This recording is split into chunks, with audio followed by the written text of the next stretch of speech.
आज हम इस वीडियो में पढ़ेंगे हम प्रश्नावली 5 कक्षा 10 के लिए विषय गणित और पार्ट नंबर फर्स्ट हमारे, ठीक है। तो प्रश्नावली 5 पढ़ने से पहले हम पढ़ेंगे महत्वपूर्ण आपके पास में जो बिंदु हैं वो पढ़ेंगे हम, ठीक है। तो आपके पास में जो महत्वपूर्ण बिंदु है वो है कि समांतर श्रेणी है। जो प्रश्नावली 5 है वो आपके पास में क्या है, एक समांतर श्रेणी। तो सबसे पहले हम देखेंगे जो आपके पास में समांतर श्रेणी है होती कैसी है। जैसे मैंने एग्जाम्पल के रूप में आपके पास में लिख दिया कि जैसे आपके पास में है 6, फिर यहाँ से हो गए, मैंने यहाँ से 9, फिर 12 है, 15 है, 18 है, 21। तो मैं कहता हूँ ये समांतर श्रेणी है। देखो समांतर श्रेणी क्या होती है, जैसे यहाँ से 6 से क्या हो गया 9, तो यहाँ से +3 हो गया, 9 से 12 है +3 हो गया, 12 से 15 है +3, मतलब 3 जोड़ दिया, 15 से 18, ठीक है, +3 हो गया, 18 से 21। तो ये आपके पास में एक क्या है, एक समांतर श्रेणी है।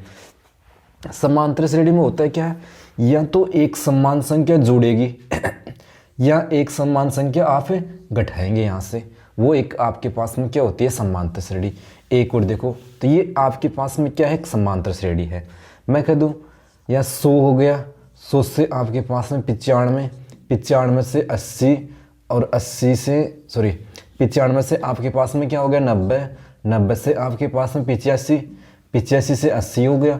तो मैं देखो यहाँ पर जो एक संख्या कम हो रही है वो एक समान संख्या, -5, यहाँ से भी -5 और यहाँ से भी -5 और यहाँ से भी -5।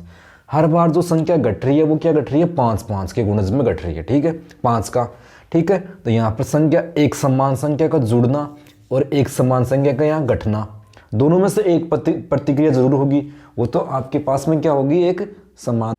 तो अब बात करेंगे तो समांतर श्रेणी में प्रथम पद कौन होता है, द्वितीय पद, तृतीय पद। जैसे मैं कह दूँ यहाँ पर 100 है तो ये आपके पास में क्या है, A1। तो A1 का मतलब क्या होता है, पहला पद या प्रथम पद बोल दो आप।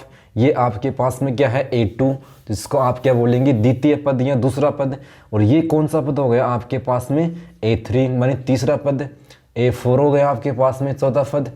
ये A5 मानी पांचवा पद, ठीक है। तो ये आपके पास में होते हैं। तो ये -5 यहाँ पर क्या है, समांतर श्रेणी में। AP का मतलब होता है अर्थमेटिक प्रोसेसिंग, ठीक है। तो यहाँ पर भी लिख दूँ मैं। तो ये -5 यहाँ पर क्या आपके पास में D का मतलब सार्वअंतर। ये माइनस यहाँ पर 5 क्या है D, और ये माइनस भी आपके पास में क्या है D, और ये भी क्या है D।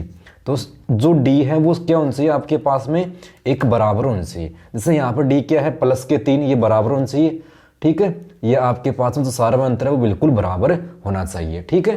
तो अब आगे देखते हैं हम, किसी भी समांतर श्रेणी का जो रूप होता है वो किस प्रकार से होता है। आपके पास में कद एक AP है, आपके पास में एक समांतर श्रेणी है, उसमें क्या चलते हैं, A1, फिर अगला पद क्या होता है, A2, A3, A4, इस प्रकार से A5।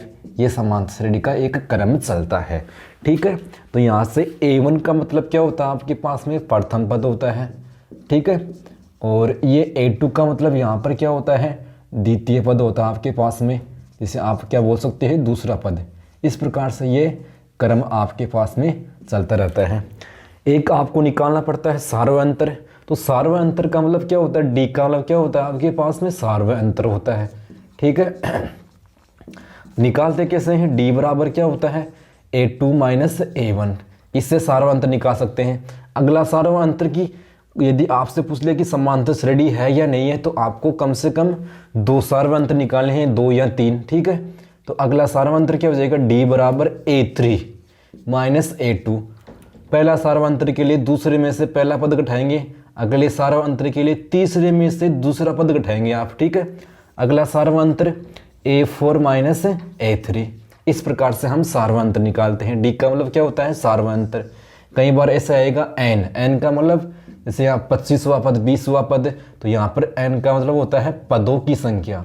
पदों की संख्या कितनी है वो क्या होती है आपके पास में, N का मान। AN या L वो आपके पास में क्या होता है, अंतिम पद होता है। कि आपको कुछ बातें हैं आपको ये ध्यान रखनी है, ठीक है। अब हम एक उदाहरण लेते हैं, उससे आपको बताते हैं किस प्रकार से हम निकालते हैं ये प्रथम पद कौन सा है, D का मान क्या है, इस प्रकार से।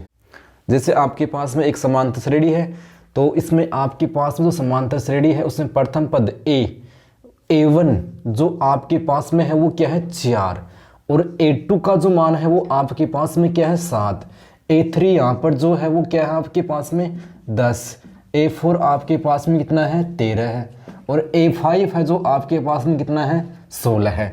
A1 का मतलब प्रथम पद, द्वितीय पद, या इस प्रकार से ये आपके पास में ये पद हैं। ठीक है, फिर आपको ये पूछ सकता है कि डी का मतलब क्या होता है सार्वअंतर।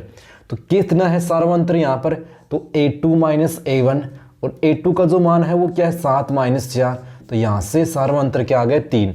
यदि आगे और निकले कि सार्वअंतर समान है या नहीं है, प्रत्येक संख्याओं के जो बीच का अंतर समान है या नहीं है, तो क्या हो जाएगा अगला सार्वअंतर निकालने के लिए A3 माइनस A2। तो A3 आपके पास में जो है वो कितना है, वो आपके पास में 10 और माइनस 7, यहाँ से कितना आ गए 3। डी बराबर आपके पास में अगला सार्वअंतर निकालने के लिए A4 माइनस A3।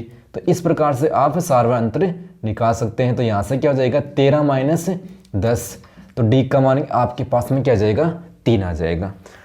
अब देखो कई बार क्या पूछता है कि अगले 2 पद निकालो या 3 पद निकालो, 4 निकालो, तो आपके पास में यहाँ पर कितने पद हैं, तो 1 2 3 4 5, इसका मतलब छठा पद निकालना आपको। छठा पद का मतलब क्या होता है A6 का मान निकालना आपको।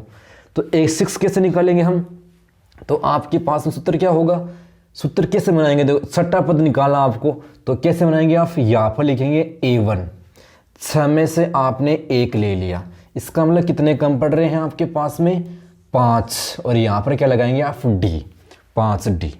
मैं कह दूँ आपको निकालना है 7वां पद, तो 7वां पद का मतलब क्या हो जाएगा, A1 तो आपके पास में हर बार आएगा। अब कितने कम पड़ रहे हैं, 7 में से 1 ले लिया, इसका मतलब 6 कम पड़ रहे हैं, तो 6D। यदि आपसे पूछ ले कि 8वां पद निकालो, तो A1 प्लस ये हो जाएंगे आपके पास में 7D, तो 7 1 8। जैसे हम निकालेंगे यहाँ पर छठा पद, तो A1 आपके पास में कितना है, यहाँ पर जो A1 है वो आपके पास में 4 है, माने प्रथम पद क्या है 4 प्लस 5 इंटू, ये आपस में गुणा हो रही है, डी का मान क्या है आपके पास में 3 है। ठीक है, तो 4 पहले जोड़ भी आ गया, ये गुणा हो रही है आपस में, तो पहले गुणा करेंगे आप बोर्ड मास का नियम के अनुसार। तो यहाँ से आपके पास में गुणा किया तो कितना हो गया 5 3 15, और 15 4 आपके पास में कितने आ गए 19 आ गए। ठीक है, तो आपके पास में जो छठा पद है वो क्या हो गया 19 हो गए ये। ठीक है, अब निकालना आपको 7वां पद, तो यहाँ से क्या है A7 बराबर A1, तो A1 का मान क्या आपके पास में 4 प्लस 6 इंटू डी का मान क्या आपके पास में 3, ये डी का मान आपके पास में, तो यहाँ से क्या आ गए 3, तो 4 प्लस पहले गुणा करेंगे 6 3 18। ठीक है, 18 को हम 4 से में जोड़ देंगे, तो यहाँ से कितने आ जाएंगे 22। अगला पद क्या है 8वां पद निकालना आपको, तो A1 कितना है आपके पास में 4 प्लस 7 इंटू डी का मान कितना है 3, तो 4 प्लस 7 इंटू 3 21, 4 25, तो ये 8वां पद क्या आ गया 25, 7वां पद क्या आ गया 22, और छठा पद क्या आ गया आपके पास में 21। ये 7वां पद हो गया, और ये हो गया आपके पास में 8वां पद। इस प्रकार से हम ये निकाल सकते हैं। ठीक है, अब देखते हैं कुछ सूत्र हैं, वो आपको मैं सूत्र लिखाता हूँ। तो देखो यहाँ पर जो आपके पास में जो पहला सूत्र है वो क्या है, an बराबर A1 plus कोष्टक n-1 into D. देखो A1 का मतलब क्या होता है, A1 का मतलब होता है प्रथम पद। यहाँ पर जो आपको लिखना है A1 का मान वो प्रथम पद लिखना आपको। फिर आता है आपके पास में डी का मतलब क्या होता है आपके पास में सार्वअंतर, कि जो संख्या एक समान संख्या जुड़ रही है या एक समान संख्या घट रही है। डी का मान प्लस का भी हो सकता है और माइनस का भी हो सकता है। ठीक है, फिर है एन का मतलब 25वां पद ज्ञात करो, 20वां पद ज्ञात करो। ये पदों की संख्या यहाँ पर आपके पास में क्या होगा, वो आपके पास में एक एन का मान होगा, पदों की संख्या। फिर रह गया आपके पास में एन, तो एन का मतलब क्या होता है अंतिम पद। तो ये सूत्र कब कब काम आएगा, जब आपको एक तो एनवां पद ज्ञात करना है। एनवां पद का मतलब 25वां पद, 20वां पद, 21वां पद, 22वां पद या 18वां पद, 13वां पद। तो यहाँ पर इस सूत्र का प्रयोग कर सकते हो। कब कब, एक तो एनवां पद ज्ञात करना। ठीक है, इसका मतलब एनवां पद का मतलब समझ गए, तो आपको वो एक अंतिम पद हो जाएगा। तो कब कब सूत्र का प्रयोग करेंगे, एक तो एन का मान ज्ञात करने के लिए और एक ए एन का मान, एन व ए एन का मान ज्ञात करने के लिए इस सूत्र का प्रयोग आप कर सकते हो। ठीक है, एन का मान ज्ञात करना या ए एन का मान ज्ञात करना, इस सूत्र का हम प्रयोग कर सकते हैं। अब देखते हैं अगला सूत्र। अगला सूत्र है अंत या बोल दो अंतिम से एनवां पद ज्ञात करना। तो बराबर सूत्र क्या होता है, एल माइनस कोष्टक एन माइनस 1 इंटू डी होता है। ये सूत्र कब काम आएगा, जब अंतिम से एनवां पद ज्ञात करना। ठीक है, यहां पर जो एल का मतलब होता है वो क्या होता है, अंतिम पद।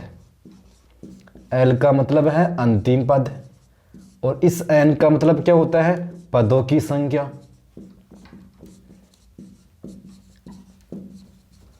और यहां पर जो डी है, डी का मतलब क्या होता है आपके पास में, एक आपको सार व अंतर निकालना, मतलब सार व अंतर निकालेंगे पहले और डी का मान यहां पर आप रख देंगे।